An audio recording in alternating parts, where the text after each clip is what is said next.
La parole est maintenant à Kamila Kludowski, qui est professeure assistante à l'université de Poznan, qui a consacré sa thèse et d'autres études aux collectionneurs aristocratiques polonais, qui nous présente une communication en anglais et en français. Le titre est « La plage de Pourville de Claude Monet au Musée national de Poznan, à propos des ambitions d'un directeur de musée de province à l'aube du XXe siècle ». Merci beaucoup. Monsieur le professeur, Madame, Monsieur, c'est un grand honneur pour moi et un grand plaisir d'être ici avec vous. Et je commence. The landscape painting Parmi Pourville by Claude Monet, 1882, is one of the few of the French Impressionists in Polish collections.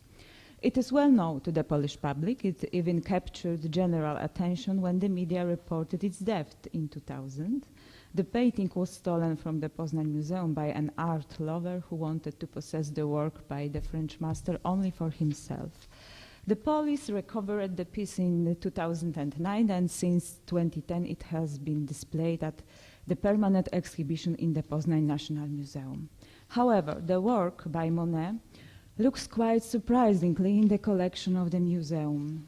It is the only piece by the French Impressionists, one of the few French paintings made in the second half of the 19th century, and the only picture connected with key movements of that period, Impressionism and Post-Impressionism. It must be noted that Parmi Pourville looks surprisingly also in the context of the other Polish collections. Polish museums, drawing on the private collection of the 19th and the beginning of the 20th century, generally do not include masterpieces of European Impressionist, Post-Impressionist, or avant-garde representatives. It is due to the fact that Polish collectors were mostly interested in the contemporary Polish painting.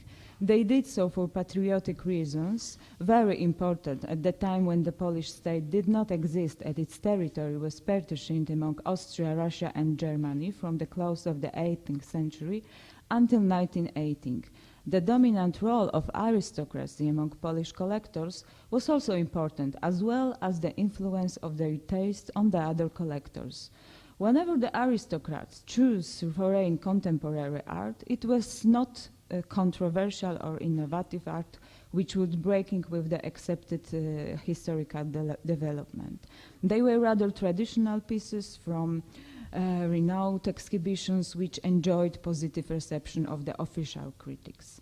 Parmi Pourville is a remnant of the German Kaiser Friedrich Museum, which functioned in Poznan at the beginning of the 20th century.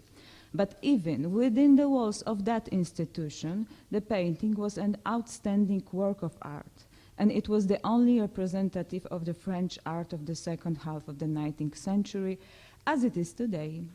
It came to Poznan thanks to the endeavors made by a single person. It means the director of the Kaiser Friedrich Museum, Ludwig Kämmerer.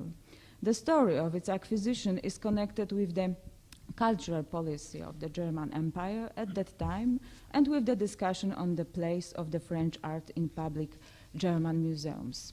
Moreover, the acquisition has to be set in the context of the role of the German Museum in the region of Wielkopolska, Great Poland, which had a complicated national structure with Poles, Germans, and Jews who identified themselves mainly with German culture.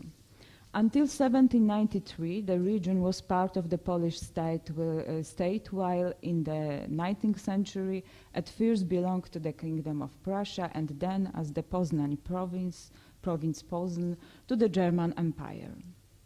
Monet's masterpiece appeared in Poznan in 1906 at the exhibition called Ausstellung von Werken französischer Impressionisten. The exhibition was staged by the art society Kunstverein operating at the museum.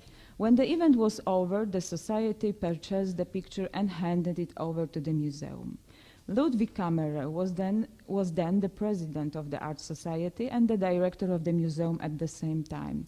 He should therefore be considered as the initiator of the exhibition itself and of the purchase of the masterpiece. The exhibition organized most probably in cooperation with the Berlin Gallery of Paul Cazirer, featured the paintings of Courbet, Monet, Pissarro, Sisley, Cézanne, Renoir, Degas. The local press was quite reserved about the first show of French masters in Wielkopolska. The number of visitors of the museum during the exhibition was not different from the statistical monthly average. However, no sources which could reflect the public reception have been preserved. The Impressionist exhibition in the Poznan Museum should be considered in a broader perspective of the artistic and museum events in Germany at the time, especially in Berlin. The year 1906, when the Impressionist exhibition was held in Poznan, was a period of intense conflict between Hugo von Tschudi, director of the National Gallery in Berlin, and Wilhelm Bode, director of the State Museum in Berlin, and from 1905, the director of the General Administration of the Royal Museums at the Ministry of the Culture. From 1896, Tschudi was in charge of the National Gallery in Berlin, completing its collection with contemporary French paintings, mostly Impressionist and Post-Impressionist.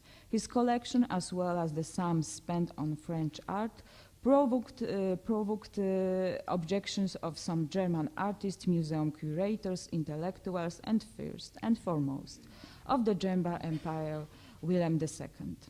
In 1908, Tschudi was forced to leave the post of the National Gallery director, which should be exclusively a gallery of a German art, as the emperor and its other director, Anton von Werner, saw it. Organization of the exhibition of French Impressionists in the Kaiser Friedrich Museum was clearly an echo of the famous collection built up by Tschudi in the National Gallery. It seems as if Kammerer, under the pretext of the exhibition, tried to engage the Poznan milieu of art enthusiasts in the discussion of the contemporary European art. However, we have no reason to think that he met with any reaction from the general public in Poznan. Kammerer did not manage to generate interest in French Impressionism and Post-Impressionism among the art collectors in the city. The Impressionist exhibition and the purchase of which in Pourville had their further repercussions. In 1911, a brochure called Ein Protest deutscher Künstler was published. Led by the painter Calvinen, German artists protested against buying French paintings by State Museum and against founding collections of works of art representing new movements. In his text, Winen also attacked the museum in Poznan. He wrote that not only the museums in big cities, but also provincial centers started to purchase Impressionist paintings on a large scale. Let us reflect for a while on Winen's words. He reminded us that the main idea behind establishing the museum in Poznan was to strengthen the German influence in the eastern provinces of the empire, Hebung des Deutschtums in den Ostmarken. It was the main component of the cultural policy promoted by Berlin from the 1880s, known as Hebungspolitik. It means a program of civilizational upgrade of our eastern provinces. Under this program, a number of cultural and academic institutions were founded in Poznan at the beginning of the 20th century. They were supposed to inspire the German community, which accounted for more or less 40% of the city population and most often did not identify with the region nor with its capital. The dominant part of the German elites were administration and military officials who treated Poznan as a springboard for a further career and after a short stay in the city tried to get a post in other regions in Germany. The policy promoted by the empire in that period was not only an attempt to stop the outflow of German population from Poznan, but also a result of competition in the economic and cultural and collectors' domain with the Poles. Opened in 1881, the Mielżyński Museum at the Polish Society of Science in Poznan attracted Polish audience with its interesting collection of old paintings, archaeological monuments, and first of all, by the contemporary Polish paintings. The museum had its own seat, exhibition rooms, and a loyal audience. Initially, it was also open to German visitors. It published bilingual collection catalogs and enjoyed interest of the Germans since for several years it was the only publicly accessible museum in Poznan. The Kaiser Friedrich Museum, according to the agenda of the Berlin government, was to become competitive to the Polish institution to attract the German audience and strengthen their national identity. A symbolic form of realization of Hebung's politic was the building of the Kaiser Friedrich Museum itself. It was located at Wilhelm Square in the immediate vicinity of two representative buildings connected with patriotic initiatives undertaken by the Poles in the sphere of cultural development of the city. It means the Raczyński Library and the Bazar Hotel. Next to these buildings, so important for the Polish inhabitants of the city, the presence of a German culture institution was highlighted. Symbolically, the museum building replaced the old headquarters from where the staff of the Prussian army was stationed. Now the accent was therefore shifted from the military to the cultural presence of Germans in the Poznan. The appointment of Ludwig Kammerer as the head of this institution proved to be a very good decision. His idea was to turn the Poznan Museum into a dynamic institution, boasting a decent collection of old arts and crafts, as well as contemporary German painting. Kammerer intended to implement the Hebungspolitik in two ways. It means equating the German public with the past of Poznan and of Wielkopolska region, thus highlighting a few centuries-long presence of the Germans on these lands, and to showing the latest German art. He did not need a long time to make this ambitious plan come true. The number of visitors of the museum reached 70,000 annually, while in the Polish Mielżyński Museum it was only 1,500. It should be noted that Poznan had a population of 140,000 at the time. The statistic of the German Museum was therefore impressive and showed that within a few years the institution gained a loyal and steady audience. Wienen's criticism that the museum does not fulfill its fundamental role of strengthening German culture in the eastern provinces of the empire was a very serious and direct blow to Kammerer as the museum director. In response, Kammerer published a text in volume of 1911, which was a reaction of German museum curators to Wienen's accusations. Kammerer referred to the accusation about the purchase of Monet's work for the Kaiser Friedrich Museum in Poznan. The key argument was that the painting was bought by the local Kunstverein and that the museum did not invest a penny from its own resources in this transaction. Kammerer also indicated that the mission of the museum, even the one in the eastern provinces of the empire, was to show all art, the Impressionist and post-Impressionist art as well. What was then the Beach in Pourville by Claude Monet in the Kaiser Friedrich Museum? Ludwig Kammerer's experiment, his attempt to transfer through this policy from the Berlin National Gallery to Poznan, and therefore to create an alternative sources of financing other purchases by the collection? Or maybe, as Trudy did, Kammerer hoped that a group of collectors and donors would be established at the museum in Poznan who would create an art collection which a German museum should not officially build. Beach in Pourville is also a symbol of Kammerer's attitude to the mission of a museum in general. He worked towards and achieved the centrally imposed political goals of the Kaiser Friedrich Museum very well, presenting the past of the region in such a way that a German visitor could identify with it.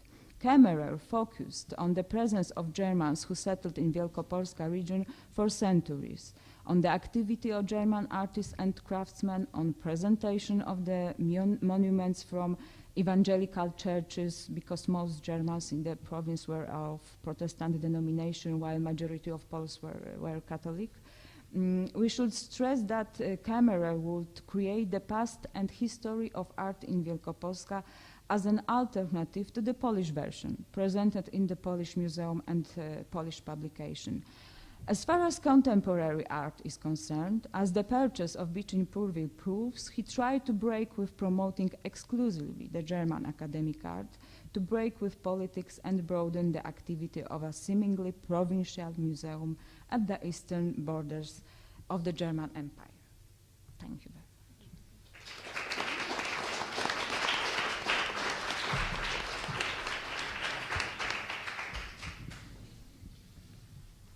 Merci beaucoup.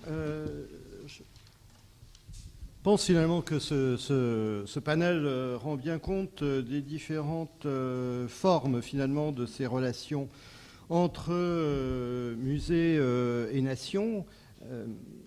Et si on revient en quelque sorte au héros du jour, c'est-à-dire à Krzysztof Pomian, il est certain qu'il a traité le musée-nation, mais que peut-être ce n'est pas tout à fait un sujet qui a été central, disons, dans l'ensemble de dans la somme aujourd'hui que l'on peut mesurer de ces articles et de ces interventions. C'est une série de déplacements, finalement, me semble-t-il, qu'il a opérés. Déplacement dans l'espace, je dirais, et dans le temps.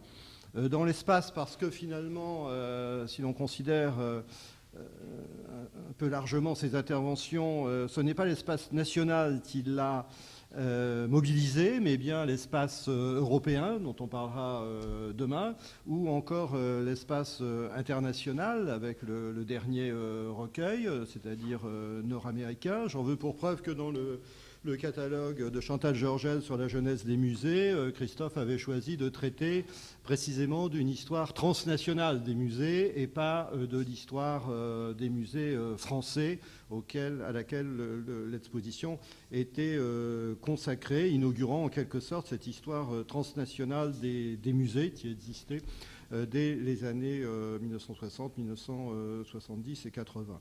Ensuite, parce que si l'on regarde les temporalités, finalement, le temps des nations ne l'a pas spécialement requis. C'est plutôt le temps de la curiosité de l'Ancien Régime, d'une part, ou le temps contemporain, celui des 20 ou 30 dernières années, de sa génération active, en fait, qui l'a, encore une fois, mobilisé. Et puis peut-être sur un plan davantage politique, ce qui frappe, c'est que la construction nationale en tant que système politique disons, la moins intéressée, je dirais, il pourra dire s'il est d'accord ou pas, que les aspects de société civile, que les figures donc de musées qui ont été issues au cours de l'histoire ou sont issues aujourd'hui de mobilisations de collectionneurs, de legs, de dons, de mouvements philanthropiques ou de différentes configurations, encore une fois, de la société civile. Si je regarde plus précisément, je l'ai fait récemment, un article du débat qui porte précisément sur musée-nation. On est frappé à le lire aujourd'hui, peut-être avec un certain recul, d'une tentative que l'on pourrait qualifier non pas peut-être de dégradation, mais en tout cas de déflation du musée national. Déflation qui arrive dès le départ de l'article quand Krzysztof Pomian se demande de quoi s'agit-il exactement quand on parle de musée national, en montrant toute la variété des dénominations de musées nationaux. Un musée national dans l'Europe du Nord, à Stockholm par exemple, n'est pas le musée national que la France le connaît. Et finalement, cette multiplicité d'intérêts, mais aussi de collections, bien entendu, et cette multiplicité, je dirais, purement lexicographique du terme de musée national est un outil pour, sinon déconstruire, je ne sais pas si Krzysztof Pomian assume le côté déconstruction, mais en tout cas pour diminuer l'importance ou la centralité de ces musées nationaux. Ainsi, le musée national est d'une certaine manière dégradé de sa centralité. Il y a toutefois une exception, et ce panel l'évoquait bien, c'est le musée polonais en exil, dont on a montré la diapo tout à l'heure, parce que d'une certaine manière, peut-être, ce musée installé dans une sorte de recoin de l'Europe est aussi un musée exilé ou un musée veuf de sa nation, et c'est aussi un musée qui est issu de la société civile, précisément, donc qui est d'une certaine manière valorisé, et qui peut retrouver une certaine grâce aux yeux de l'historien Pomian. Alors pour essayer d'ouvrir le débat, et on a quelques minutes quand même, il me semble qu'il y a peut-être trois points aujourd'hui à évoquer dans les rapports entre musée et nation que ce panel a permis de montrer. Le premier point, c'est évidemment mémoire et histoire, c'est-à-dire que selon la formule banale, aujourd'hui, les musées nationaux sont passés d'un âge de l'histoire à un âge de la mémoire, et Christophe, avec Pierre Nora, a été une des chevilles ouvrières, on va dire, des lieux de mémoire. Donc il a porté, j'évoquais le séminaire sur les collections de la fin de la décennie 70 en entrée de jeu, mais parallèlement, évidemment, Pierre Nora montait son séminaire sur les lieux de mémoire. Donc ce passage ou ce basculement de l'histoire à la mémoire est un grand thème, assurément, de la muséographie contemporaine dans sa caractéristique nationale. Le deuxième point est peut-être la crise, finalement, ou la fluidité, si on veut être plus positif, de ce musée national. Pour reprendre les formules sur le visible et l'invisible de Krzysztof Pomian dans sa théorie des sémiophores qu'on a évoquée ce matin, l'invisible national ou l'invisible de la nation est en crise.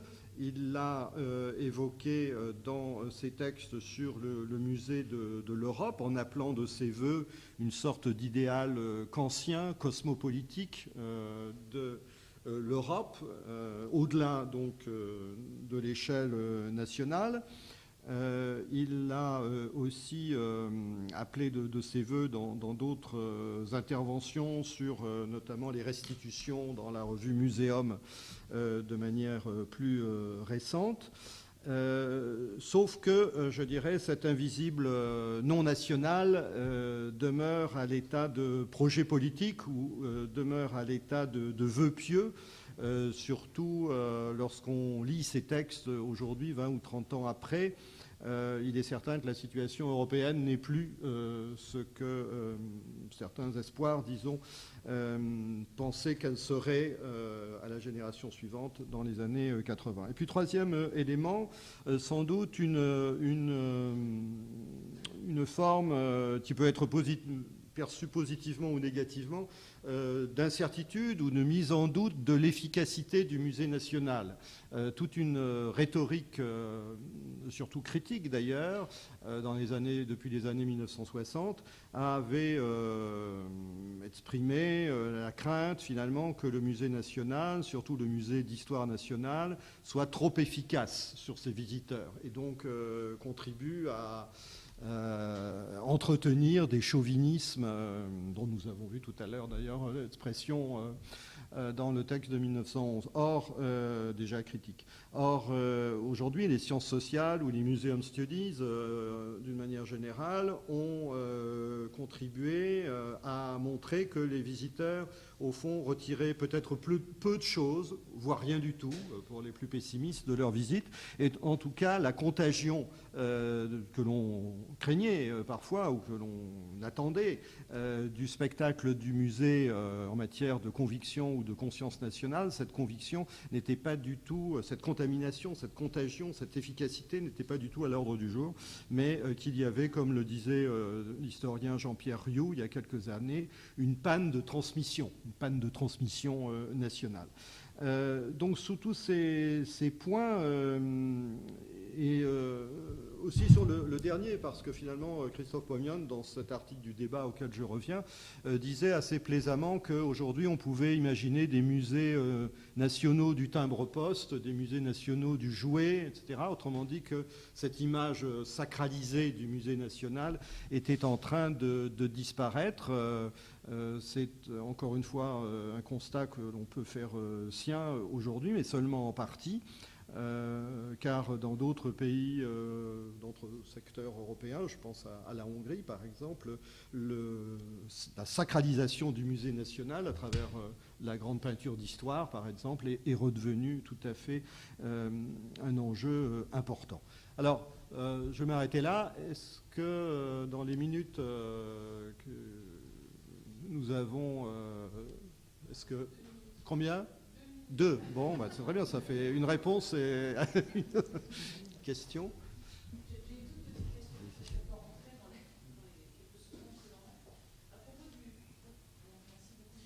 Question à propos du temps et du politique dans l'histoire des musées avec la prise en compte du déplacement. Vous avez, Thomas Félix de Rosset, donné la traduction à un texte polonais sur l'entrée du musée fait par une dame de la famille Czartoryska, le passé pour le futur. Et je me rappelle qu'au musée, qu'à l'hôtel Lambert à Paris, il y a ce que j'avais pris pour la devise de la famille, le jour viendra. Est-ce que c'est en lien? Je pense que non, parce que le jour viendra, c'est la devise de la famille. C'est ça. Ça, je suis passé pour le futur, c'est une devise de temple de Sibylla à Pourville, oui, en tant que, je ne sais pas, temple de mémoire, parce que ce n'est pas le musée, parce que dans ce cas-là, le terme, la notion musée n'était pas utilisée. Après, ils ont commencé à appeler l'institution de Pourville un musée après l'émigration à Paris. À Paris, oui, c'était le musée de Pourville, mais auparavant, non. Mais le jour viendra, c'est la devise de la famille. C'est ça. Et c'est comme si l'exil pouvait permettre d'accomplir le désir national, en fait. Ah oui.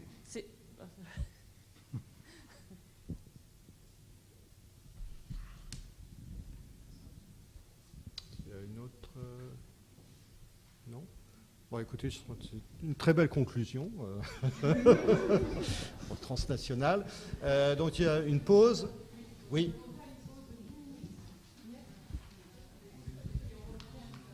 Voilà, merci à tous.